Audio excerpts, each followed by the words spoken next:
Hello नमस्कार प्रणाम आप सभी लोगों का मेरे इस यूट्यूब चैनल पे आप सबका स्वागत है। पलके बिछा के आपका स्वागत है, बाहें फैला के आपका स्वागत है। और बहुत दिनों के बाद आपसे भेंट हुई है तो आपसे मिलके बहुत ही खुशी हुई, बहुत अच्छा लग रहा है। और ये जो मैं आपको आज पढ़ाने वाला हूँ ये बिहार का NMSC एग्ज़ाम है, जो कि इसे पास करने पर आप कक्षा 8 के सभी विद्यार्थियों को 1000 रुपये प्रतिमाह छात्रवृत्ति मिलेगी। और यह एग्ज़ाम एक हफ्ते बाद होने वाला है।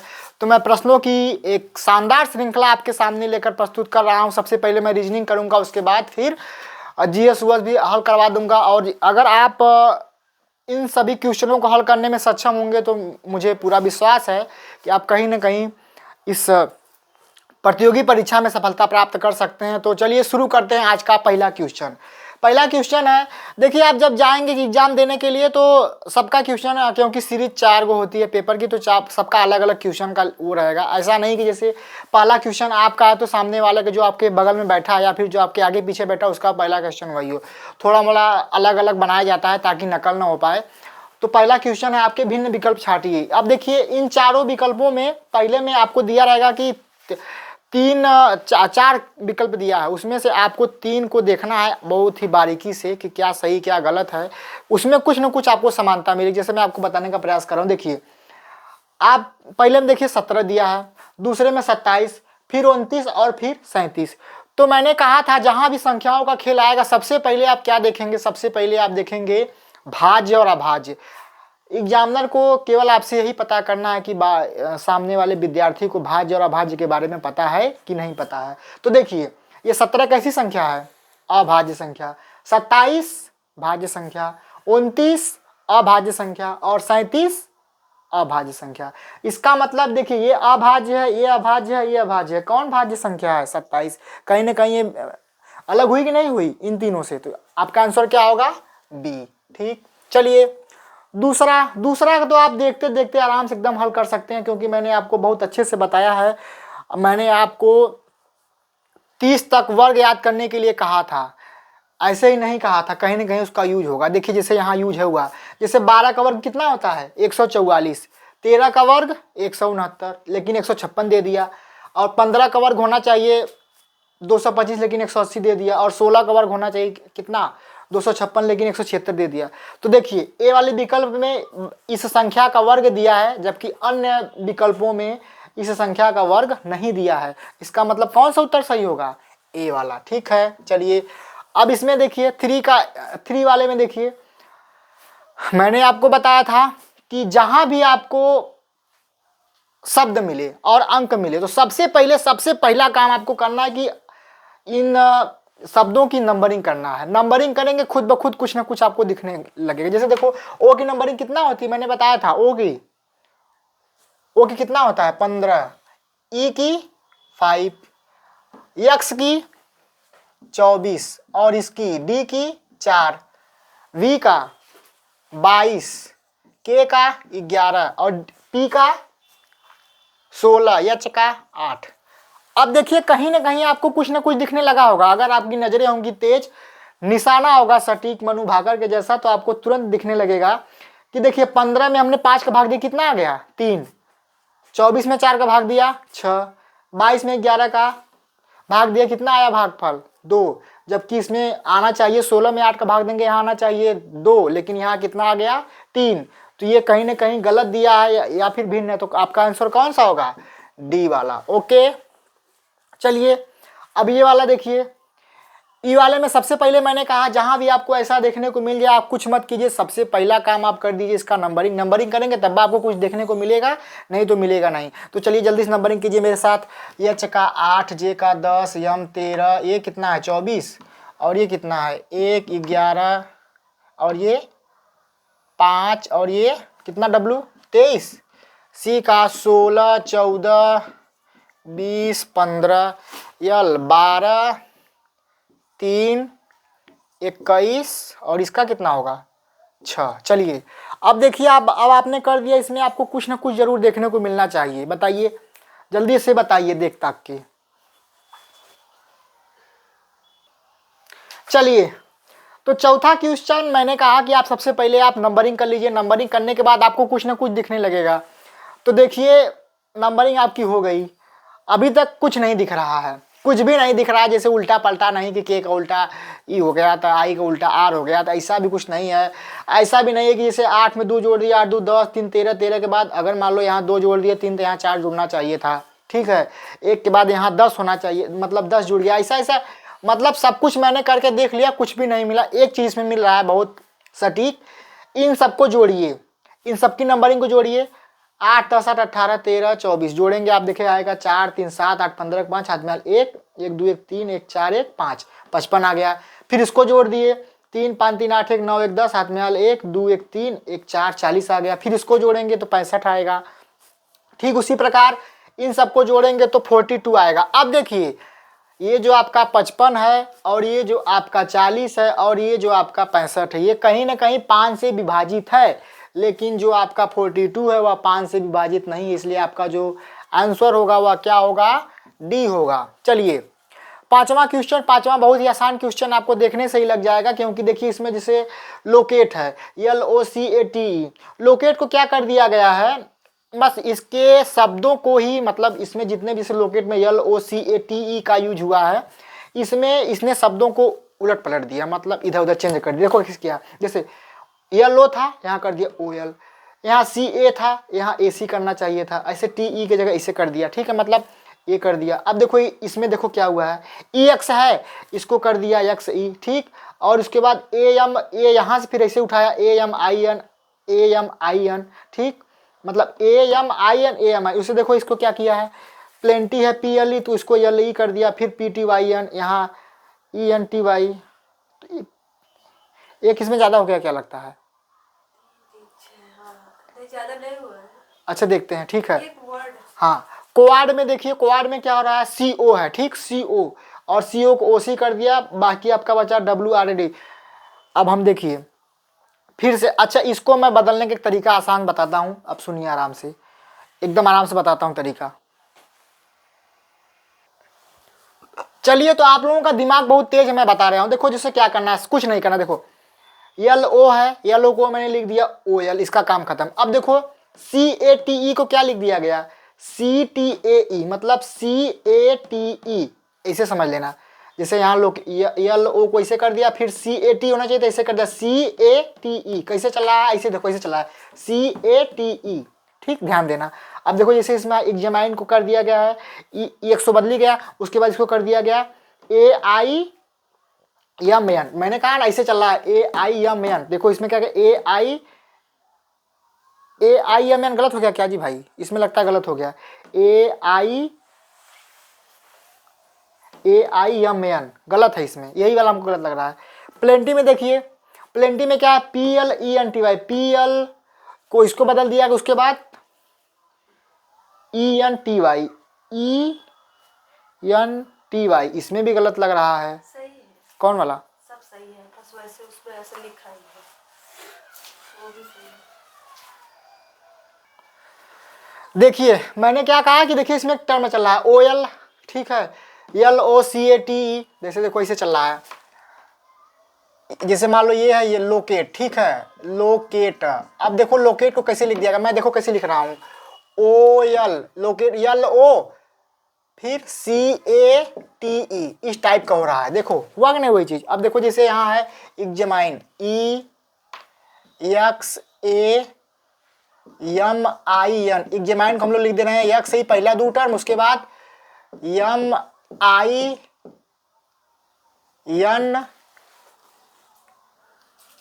नहीं होना चाहिए था ना, कुछ हो रहा, चलो एग्जामिन, एक और यहाँ होना चाहिए था EX, ऐसे EXAMIN, वही देखो तुमको फिर से मिल जाएगा, यही मिला, ठीक, लेकिन इसमें वो चीज़ फॉलो नहीं हो रही है, वही चीज़ यहाँ भी फॉलो हो रही है, एकदम सेम टू सेम है, लेकिन यहाँ फॉलो नहीं हो रही, इसलिए जो आपका आंसर होगा वह होगा C। चलिए अब हम लोग चलते हैं अपने आगे के क्वेश्चन की तरफ। आपके सामने 6 7 8 और 9वां 10वां क्वेश्चन है, इसमें भी आपको छाटना है, तो चलिए सब शुरू करते हैं। समाचार पत्र, जैसे देखिए समाचार पत्र को जब छापा जाता है तो उसका जो सबसे हेड होता है, मतलब एक तरह समझ लीजिए उसको संपादक कहते हैं, ठीक, और फिल्म का जो सबसे, आप लोग सोचते होंगे कि फिल्म में जो सबसे ज़्यादा कारगर होता है वो हीरो होता है, नायक होता है, जिसको हम लोग कहते हैं एक्टर होता है। जैसे इसमें अल्लू अर्जुन, कौन सी पुष्पा 2 चल रही है ना, तो उसका अल्लू अर्जुन का जितना महत्व है उससे कहीं ज़्यादा उसके डायरेक्टर का महत्व है। मतलब जिसने उस फिल्म को बनाया है, जिसने सब कुछ क्रिएट किया है, सब कुछ सोचा है। ठीक है ना। जैसे मान लो शादी ब्याह में दुल्हा जाता है, दूल्हे के भौजाई से मतलब नहीं है, दूल्हे के बाप बेचारा एकदम परेशान रहता है। ठीक है, ठीक उसी प्रकार ये फिल्म है, फिल्म का जो निर्देशक होता है वह सबसे बड़ा होता है, मतलब उसी के निर्देशन में सब कुछ होता है। ठीक, और उसके बाद मैं आपको बता दूं पुस्तक होते से कोई पुस्तक आप देखेंगे तो पुस्तक के नीचे लेखक का नाम दिया रहता है। ठीक, लेकिन ये जो डाक टिकट है, डाक टिकट संग्राहक आपको दिया है। आप सोचेंगे हो सकता है डाक टिकट को जारी करने वाला, लेकिन देखो कोई भी डाक टिकट जो जारी करता है वह सरकार जारी करती है, भारत सरकार। अभी जहाँ का भी डाक टिकट हो वहाँ की मेन संस्था जारी करती है। संग्राहक का मतलब ये होता है, कुछ लोग पुरानी चीज़ों को रखने के बहुत शौकीन होते हैं, जैसे कुछ लोग नोट के रखने के शौकीन होते हैं, कुछ लोग सिक्कों के रखने के शौकीन होते हैं। ठीक उसी प्रकार ये डाक टिकट को रखने वाले भी कुछ लोग होते हैं। ठीक है, तो उनको कहते हैं डाक टिकट संग्राहक। तो भाई देखो कहीं ना कहीं ये समाचार पत्र को बनाने वाला था मालिक था, और ये फिल्म को बनाने वाला था, ये पुस्तक को लिखने वाला था, लेकिन ये डाक टिकट बनाने वाला नहीं, ये तो संग्राहक। इसका मतलब आंसर कौन होगा आपका? सी। ठीक, चलिए ये तो 7वां क्वेश्चन एकदम आसान है, केवल ये आपका इंग्लिश वर्जन दिया और ये आपका हिंदी। जैसे वीनस को आप लोग 9 ग्रहों के नाम इंग्लिश में होते हैं, उसके जैसे शुक्र को हम लोग वीनस भी कहते हैं। ठीक, वरुण को नेपच्यून भी कहते हैं इंग्लिश में, मंगल को मार्स भी कहते हैं, जबकि बुध को सैटर्न न करके मरकरी कहते हैं, इसलिए आपका आंसर हो जाएगा डी वाला। ठीक, अब देखिए आपका 8वां क्वेश्चन, ग्रेफाइट, मोती, हीरा और कोयला। अब इसमें थोड़ा सा दिमाग लगाने वाली बात है कि ग्रेफाइट, मोती, हीरा और कोयला, इसमें कौन सा अंतर आपको सबसे ज़्यादा समझ में आएगा बताइए। मैंने आपको बताया है, आप जान लीजिए कि दूध से क्या क्या बनता है, दही बनता है, पनीर बनता है, मिठाई बनती है। ठीक उसी प्रकार जो कोयला होता है ना, कोयले से ही क्या बनता है? हीरा बनता है। ठीक, और ये जो कोयला होता है ना, इसी कोयले से ग्रेफाइट भी बनता है। जबकि यह जो मोती होती है ना, यह मोती समुद्र में बनती है। आपको पता होना चाहिए कि स्वाति नक्षत्र की 3 बूंदें होती है, अपना सीप ऐसे मुंह खोल के ऐसा रहेगी, उसमें स्वाति नक्षत्र की कोई बूंद होती है, बादल से गिरती है उसके मुंह में, तो वह मोती बन जाती है, ऐसा कबीर दास ने कहा था। ठीक, तो इसमें आपका आंसर क्या होगा? बी वाला। क्यों?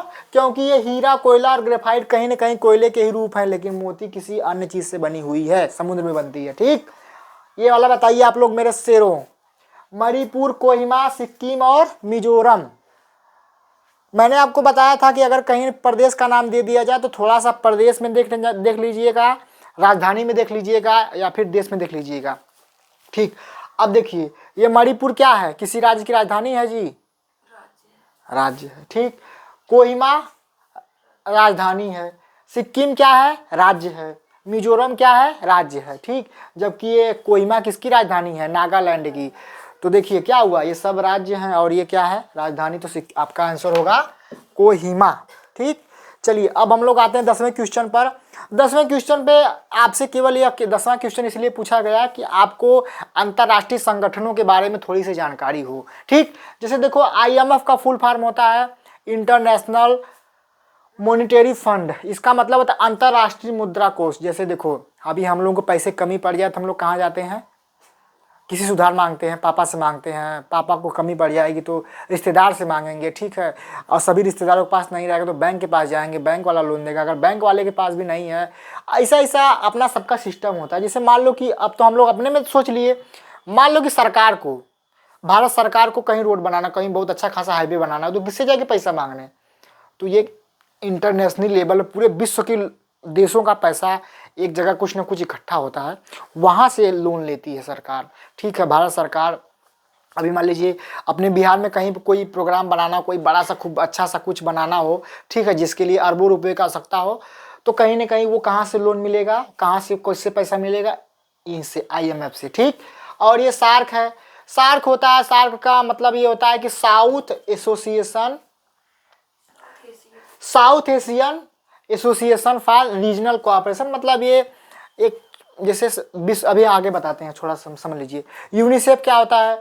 United Nation international children's emergency fund इसको भी कहते हैं। कभी देखिए क्या कहते हैं, United Nation international children's emergency fund, या फिर इसको यूनाइटेड नेशन चिल्ड्रेन फंड्स भी कहते हैं। यह अभी एकदम पूरा ग्लोबली मतलब पूरे विश्व के बच्चों के लिए एक संस्था है जो कि कार्य करती है उनके ह्यूमन डेवलपमेंट के लिए, चाइल्डहुड के लिए, मतलब समझ लीजिए कि बच्चों के विकास के लिए कार्य करती है। आप लोग कहीं कहीं लोगों पे भी देखे होंगे, जैसे इस समय एक कार्यक्रम चल रहा था अभी जल्दी में बिहार सरकार द्वारा, उसमें भी यूनिसेफ का कुछ न कुछ योगदान था। ठीक, और ये आपका WHO वर्ल्ड हेल्थ ऑर्गेनाइजेशन, जैसा कि आप लोग सभी लोग जानते हैं कि यह विश्व स्तर पर काम करती है, जो कि जैसे मान लीजिए आपका पोलियो का हुआ। ठीक, अभी देखिए जैसे ये कोरोना वायरस आया था, उसके बारे में भी WHO गाइडलाइन जारी करती है। अभी एक चीन में HMPV कौन सा वायरस आया, उसके लिए भी WHO ही चेतावनी जारी करता है। मतलब ये देखिए, यह अभी विश्व स्तर पर कार्य करने वाली संस्था है, यह अभी विश्व स्तर पर कार्य करने वाली संस्था है, यह अभी विश्व स्तर पर कार्य करने वाली संस्था है। लेकिन ये जो सार्क है वह एक छोटे से मतलब 8-10 देशों का समूह है, उसमें कार्य करने की सार्क है। इसलिए आपका कौन सा आंसर सही होगा, सार्क वाला। चलिए अब हम लोग आगे चलते हैं अपने अगले क्वेश्चन की तरफ। चलिए, ये है आपके सामने प्रश्नों की श्रृंखला 11, 12, 13, 14 और 15। आप लोग प्रयास कीजिए लगाने का। पहला लगा दे। पहला तो हमको लगता है बहुत ही आसान सवाल है, बहुत आसान है। पहले में कुछ नहीं है, देखो पहले में, अच्छा हाँ, देखिए 10 क्वेश्चन आपको जिस टाइप का दिया तो वैसा दिया रहेगा। अब 10 क्वेश्चन आपको ऐसा अनुपात समानुपात वाला दिया रहेगा, मतलब जो चीज इन दोनों में है, ठीक सेम टू सेम वही चीज इन दोनों में होनी चाहिए। ठीक है, अब कुछ भी हो सकता है, ऐसा नहीं। देखो समानुपात में तो होता है कि बाह्य पदों का गुणनफल बराबर अंतः पदों का गुणनफल, यहाँ वो चीज नहीं है। यहाँ ये है कि जो चीज यहाँ हो रही है वहाँ चीज यही चीज यहाँ होनी चाहिए। ठीक, इसीलिए आपको तर्क देने के लिए मजबूर किया जाता है, आपके दिमाग को चेक किया जाता है। शुरू करते हैं। देखिए ये 20 है और ये 11 है, तो आप कहीं ना कहीं सोच सकते हैं कि भाई 11 का दुगुना कितना होता है, 11 दूनी 22, 22 में से हमने 2 घटा दिया, कितना आ गया 20। अब ठीक इसी प्रकार यहाँ अगर मान लो हम लोग 52 रखते हैं, क्या रखेंगे 52, 52 का दुगुना कितना होता है, 52 दूनी 104, 104 में से 2 घटाओ 102, तो कहीं ना कहीं यहाँ क्या होना चाहिए 52। तो आपका जो विकल्प होगा 20 सही होगा। ठीक, पहला हो गया। दूसरा वाला 12वां वाला सवाल बहुत ही बेहतरीन है, बहुत ही मतलब आप इसमें बहुत कुछ करेंगे, कुछ समझ नहीं पाएंगे, तो मैं आपको बता दे रहा हूँ। मैंने कहा कि यदि जहाँ पर संख्याएं दी गई वहाँ कहीं ना कहीं आपसे एग्जामिनर आपको बहुत कुछ चेक करने का प्रयास करता है। ये देखो ये जो संख्या ये वाली, ठीक है ना, ये 68 किसके घन के करीब है, 4 के। देखो ये क्या है, ये है 4 का घन, 4 चौका 16 चौक 64, 64 प्लस 4 68 समानुपात। ये है 5 का घन, 5 का घन प्लस 5 मतलब 130। ठीक उसी प्रकार ये कितने का है, ये है आपका 7 का घन प्लस 7। अब ये बताओ यहाँ देखो यहाँ क्या कॉम्बिनेशन था, यहाँ 4 का घन था, फिर 4 जोड़ दिया, यहाँ 5 का 4, एक मतलब एक बढ़ गया ना यहाँ। ठीक उसी प्रकार यहाँ देखो अगर 7 है तो यहाँ किसका होगा 6 का घन प्लस 6, 6 का घन कितना होता है 216, 216 में 6 जोड़िए 222, और आपके ऑप्शन में दिया 222। ठीक, ये तो एकदम आसान सवाल है। देखिए मैंने कहा जहाँ आपको नंबरिंग और अक्षर दे दिया जाए, ABCD दे, सबसे पहले आप कुछ मत कीजिए, सबसे पहले आप उसका नंबरिंग कर लीजिए। देखिए टी का कितना होता है 20, जे का 10, इसका कितना होता है, अब देखो आपको दिखने लगा होगा 20 में 10 का भाग दो कितना आएगा 2। ठीक उसी प्रकार यहाँ कितना है, ये कितना भाई 24, और ये कितना है 8, भाग दे दो कितना आ गया 3, यहाँ मतलब आपका ऑप्शन हो जाएगा 3। अब उसमें देखो इसमें भी वही चीज़ दिया गया है, DE 10 या चाहिए कितना होगा। सबसे पहले हम लोग DE का नंबरिंग करेंगे। DE कितना है, D का नंबरिंग कितना होता है भाई 4, इसका 5, 5 चौके 20, 20 का आधा 10। देखो यहाँ देने को 20 भी दे सकता था लेकिन इसने दिया 10, क्यों, क्योंकि 5 चौका 20, 20 का आधा 10। ठीक उसी प्रकार इसका भी नंबरिंग कर लेते हैं हम लोग। इसका नंबरिंग कितना होगा भाई 8, और इसका कितना 9, 8 9 72, 72 का आधा कितना होता है 36, 36। ओके, अब इसमें देखो ये वाला 15वां अराउंड को लिखा गया है DURXQG, तो आपको इसको क्या लिखना है, बहुत ही आसान सवाल है। ठीक, कोई दिक्कत नहीं है, हम लोग चाहो तो नंबरिंग भी कर सकते हो, चाहो तो वैसा कर सकते हो। जैसे देखिए भाई, अगर आप एग्जाम देने जा रहे हैं तो आप नंबरिंग एकदम दिमाग में एकदम समझ लो कि कोई अगर आप 12 बजे रात को पानी पीने जाए तब वो कोई पूछ दिया भाई ये मक्का कितना है नंबरिंग, तुमको 13 है, एकदम ठीक है। हमारा कहने का तात्पर्य इतना नंबरिंग, जैसे देखो अब ए का नंबरिंग कितना है, देखो कहाँ कहाँ नंबरिंग का प्रयोग है। ए का कितना स्थान है 1, डी का 4 मतलब 3 से बढ़ गया। अब देखो आर का कितना होता है, बोलो, आर का 18 और यू का 21 मतलब 3 बढ़ गया। ओ का कितना होता है 15 और यहाँ लिख दिया तीसरे स्थान पे 18 बढ़ा। यू का होता है 21, यहाँ हो गया आपका 24, ऐसे से बढ़ रहा है, मतलब कितना का बढ़ रहा है 3 का ना भाई। तो सीधी सीधी बात हम लोग यहाँ अब देखो जैसे 16 पी का नंबरिंग होता है 16, 16 में 3 जोड़ो, 16 3 19, 19 19 मतलब यस 15, 15 3 18, 18 मतलब आर, 12 12 12 में 3 जोड़ो 15, आई 9 3 12 मतलब यल, सी एफ ई 8 आ गया आपका ये आंसर। ये वाला जो ऑप्शन है कहीं ना कहीं आपको दिया रहेगा, ठीक है, जगह कम करने के कारण मैंने नहीं लिखा है, टाइम भी लग रहा था। तो आपका जो ऑप्शन होगा यह होगा। चलिए अब हम लोग आगे बढ़ते हैं अपने अगले क्वेश्चन की तरफ। चलिए 16वां क्वेश्चन है बकेट।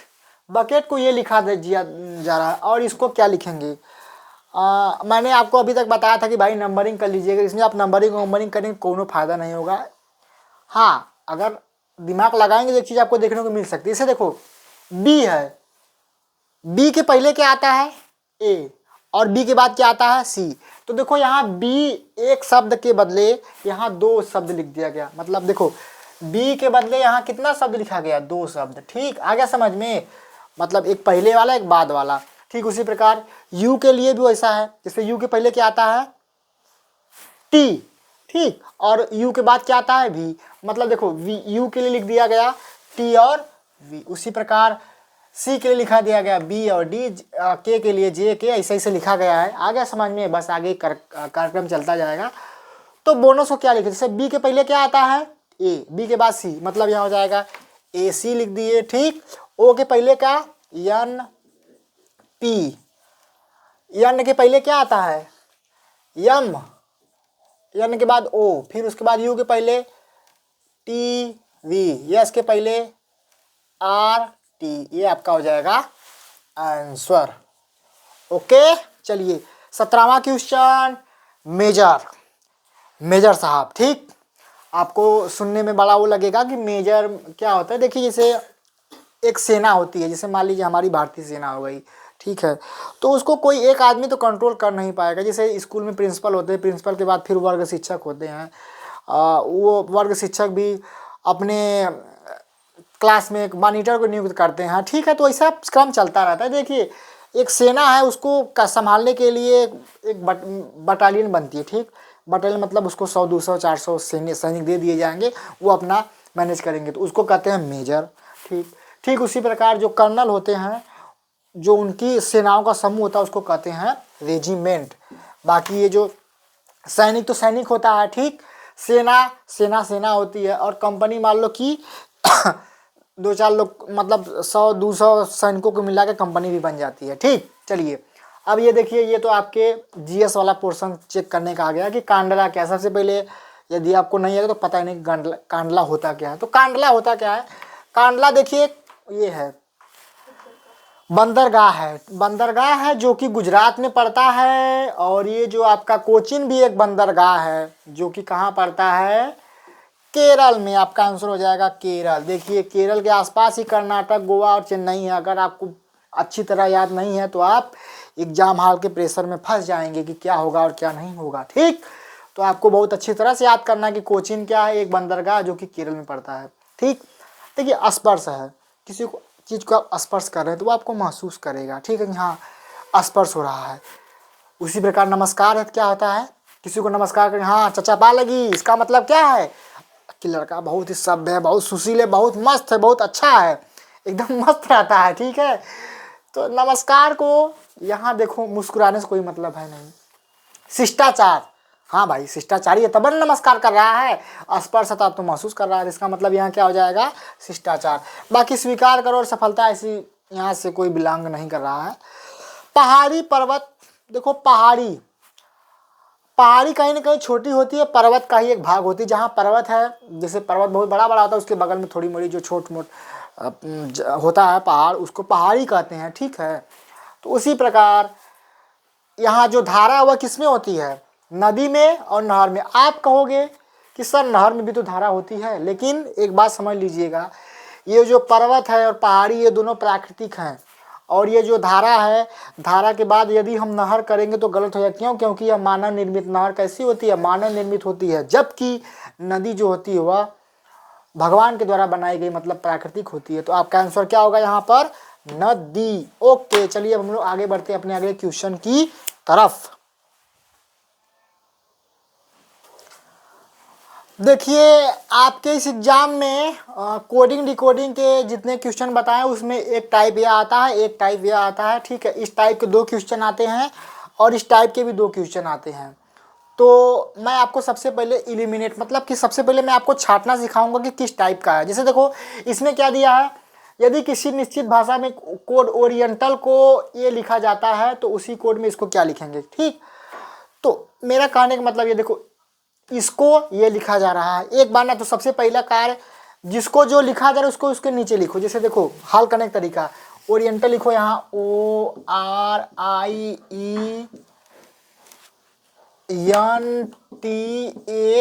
और ओरिएंटल के ठीक नीचे इन सबको लिखो, लिखो MBUOFJSP।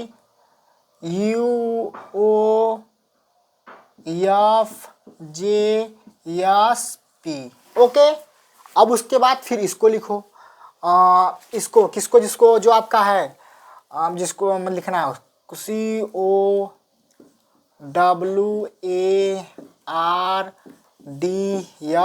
COWARDLY। अब देखिए, अब मैंने आपको बताया था कि आप सबसे पहले नंबरिंग कर लो, हालांकि नंबरिंग करने में टाइम भी जा सकता है, ठीक है। तो आपका दिमाग थोड़ा तेज, जैसे देखो ये है आपका कितना है, ये 15 है, और ये कितना है 13, 2 घटा, और ये कितना है 18, ये कितना है, ये 2 है, बहुत ज़्यादा घट गया। इसका मतलब ये वाला काम नहीं कर रहा। फिर जब मैंने कहा सीधा सीधा पहले देख लिया करो, उसके बाद फिर तिरछे तिरछे, तो तिरछे तिरछे देखो, जैसे देखो ये O है, O इसका नंबरिंग कितना है 15, और P का नंबरिंग कितना है 16, मतलब यहाँ तिरछे बढ़ा है 1, और देखो यल है यहाँ कितना बढ़ गया यम, ये हो गया तिरछे तिरछे, देखो यहाँ एक यहाँ बढ़ गया, ठीक, और ये तिरछे यहाँ चला गया, ठीक। उसी प्रकार फिर ये वाला यहाँ आ गया, है ना, मतलब देखो इसे बगा, ये यल +1, ये OP +1, ये RS, ये AB, ठीक, TUIJNOEF, देख लिए कैसे बढ़ा, तिरछे तिरछे बढ़ रहा है, कोई दिक्कत नहीं, हम भी तिरछे तिरछे बढ़ा देंगे। Y का लिख देंगे यहाँ Z, C का यहाँ लिख देंगे D, L का यहाँ लिखेंगे M, यहाँ लिखेंगे O के बाद P, ओके, D के बाद E, W X, ठीक, R के बाद S, A के बाद B। आपका जो आंसर होगा वह यही होगा, ठीक है, मिला लीजिएगा। एक टाइप का इसे देगा, ऐसा टाइप का 2 क्वेश्चन देता है, तो एक बता दिए, एक अपने एक देगा, दूसरा आराम से हल कर लीजिएगा। अब आते हैं इस वाले में, देखिए इसमें क्या आ रहा है, यदि किसी निश्चित कोड में फायर को इतना, इतना को इतना, तो इसको क्या लिखा जाएगा। तो मैंने कहा जिसको जो लिखा जाता है उसको नीचे लिखो। फायर को क्या लिखना है, QHD लिखो, फायर FIRE, फायर को लिख रहे हैं हम लोग QHD और E। पुष्पा नाम पुष्पा नाम सुन के फ्लावर समझा आप, फायर नहीं, वाइल्ड फायर है, ठीक। और ये मूव को लिख रहे हैं हम लोग MOVE, मूव को लिख रहे हैं ZMW और E। तो उसी भाषा में ओवर को क्या लिखा जाएगा, OVE और R। आप देखिए सबसे पहले हमारे मन को तसल्ली तो होगी नहीं, तो सबसे पहले हम लोग चेक कर लेंगे नंबरिंग का। अब देखिए यहाँ F है, ये 6 है, और ये कितना है भाई, P की मतलब 17 हो गया, 11 बढ़ गया, ये 9 है, यहाँ 8 है, ये 18 है, यहाँ 4 है, कोई मतलब नहीं। फिर हम लोग पीछे देख लेंगे EF है, EQ, कोई मतलब ऐसा मिल नहीं रहा। जैसे 2 ही चीज़ें मिलती हैं, या तो आगे पीछे मतलब हो, 2 4 आगे पीछे बढ़ जाए, या फिर उल्टा हो, ठीक है, यही होता है और कुछ होता नहीं है, नहीं हो रहा है। तो देखिए अब देखिए हम इसको देखेंगे, फिर से क्वेश्चन के पास जाएंगे। फायर, मूव और ओवर। तो देखो कहीं ना कहीं भाई, कहीं ना कहीं ये जो ओवर शब्द बना है वह इनके ओ वी ई और आर से मिलकर बना है कि नहीं। देखिए ओवर जो शब्द बना है वह ओ वी ई और आर से मिलकर बना है।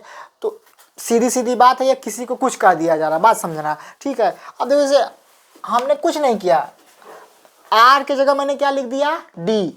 तो यहाँ मैं भी आर की जगह क्या लिख दूंगा, डी। ई की जगह मैंने क्या लिखा, हर जगह देखिए ई की जगह ई लिखा, ई की जगह ई लिखा, ठीक। तो ई की जगह ई लिख देंगे, ओके। और वी की जगह क्या लिख दिया, देखो वी की जगह हम लोग लिखे थे डब्लू, ये हो जाएगा डब्लू। और ओ की जगह क्या लिखा था, यम, मतलब यम, ओके। ये होगा आपका आंसर। अब हम लोग बढ़ते हैं अगले प्रकार की तरफ, ठीक है। इस टाइप का 2 क्वेश्चन आएगा, दोनों क्वेश्चन आप लोग कर लीजिएगा, एक समझ लीजिएगा ऐसा। पहले तो ऐसा वाला जो भी आएगा देख लीजिएगा कैसा आया, ठीक है। आगे बढ़ते हैं हम लोग, ओके। चलिए, तो ये है आपके सामने बहुत ही प्यारा सा क्वेश्चन, बहुत ही अच्छा सा। यदि रीजन को 5 और बिलीव्ड को 7 के रूप में कोड किया जाता है तो गवर्नमेंट को क्या कोड होगा। देखो भाई, अभी तक हमने आपको कहा कि बालको इसको तो ये कर लो, कोडिंग कर लो। अब भाई तुम कोडिंग करोगे, बहुत कुछ करोगे, तुमको कुछ भी नहीं मिलेगा। देखो बड़े को छोटा कर दिया गया, बड़े को छोटा कर दिया गया, तो छोटा सोचो, सोचो छोटा क्या सोच सकते, सबसे छोटा क्या सोच सकते हो। कहोगे गुरुजी इनमें कई शब्द है, 1 2 3 4 5 6, 6 शब्द है, टोटल मिलाकर कई लिख दिया गया, 5। इसमें देखो 1 2 3 4 5 6 7 8, 8 शब्द है, एक घटक लिख दिया 7। छोटी चीज छोटा सोचना है, ठीक। उसी प्रकार गवर्नमेंट में कितने हो है, देखा 1 2 3 4 5 6 7 8 9 10, 10 के ऊपर बस। तो देखो 10 था ना, तो यहाँ 9 हो जाएगा, ठीक। क्या होगा, 9। कभी कभी आपको यही सेम क्वेश्चन रीजन को, जैसे 6 को यहाँ आपने क्या शब्द था, 1 2 3 4 5 6 है ना, तो यहाँ 7 कर देगा। तो अगर क्वेश्चन बढ़ा तो आप बढ़ा दीजिएगा, ठीक। जैसी सोच वैसा सलूशन, ठीक है। एग्जामिनर क्या सोच रहा है हमसे, हमको उससे 2 कदम आगे सोचना है। आगे बढ़ते हैं, फिर वही 24वां क्वेश्चन। 24वां क्वेश्चन अभी पीछे मैंने बताया था, लेकिन ये थोड़ा सा सिंबल वाला था आगे, इसलिए मैं आपको करवा दे रहा हूँ, क्योंकि अभी आप लोग बहुत छोटे हैं, ठीक है। देखिए यदि किसी निश्चित कोड में ऑर्डर को ये लिख दिया जा रहा है और बोर्ड को डॉट गुणे परसेंटेज प्लस डॉलर लिखा जाता है, तो उस कोड में ए बोर्ड को क्या लिखा जाएगा। तो सबसे पहले मैंने कहा था जिसको जो लिखा जा रहा है उसके नीचे लिखना है, लिखते हैं ऑर्डर, ORDER। ऑर्डर को क्या लिख रहे हैं भाई, गुणे प्लस डॉलर हैज फिर प्लस, ओके। फिर बोर्ड को क्या लिख रहे हैं, BOARD, बोर्ड को हम लोग लिख रहे हैं डॉट गुणे परसेंटेज प्लस डॉलर। तो उसी भाषा में ए बोर्ड को क्या लिखेंगे, ABODE। अब देखिए हम यहाँ रीजनिंग का वो मतलब नंबरिंग का कौनो फार्मूला लगाएंगे काम नहीं करेगा। ये देखो सबसे पहले मैंने कहा था कि आप लोग थोड़ा देख लीजिए कि कहीं ना कहीं भाई ए बोर्ड जो ABODE बना है वह इनमें से मिलकर बना। देखो जैसे एक यहाँ से ए यहाँ से उठाया गया, बी यहाँ से उठाया गया, ओ यहाँ से उठाया गया, डी यहाँ से उठाया गया और ई कहाँ से उठाया गया, यहाँ से, ठीक। और इसके नीचे उसका सिंबल दिया गया, मतलब उसको क्या और लिख सकते हैं वो अपना एग्जामिनर लिया है, ठीक। तो उसी प्रकार हम लोग ए को क्या लिख रहा है, देखिए ए को लिख रहा है ये परसेंटेज, तो ए को हो जाएगा परसेंटेज। बी को क्या लिख रहा है, डॉट, ओके डॉट, ठीक। ओ को क्या लिख रहे हैं हम लोग, गुणे। डी को क्या लिख रहे हैं, डॉलर। और ई को क्या लिख रहे हैं, हैशटैग। इसका मतलब आपका जो आंसर होगा क्या होगा, ये एक क्वेश्चन आपको और बताएंगे, उसके बाद हम जाएंगे, नहीं जाएंगे, कहीं नहीं जाएंगे आपसे, ओके।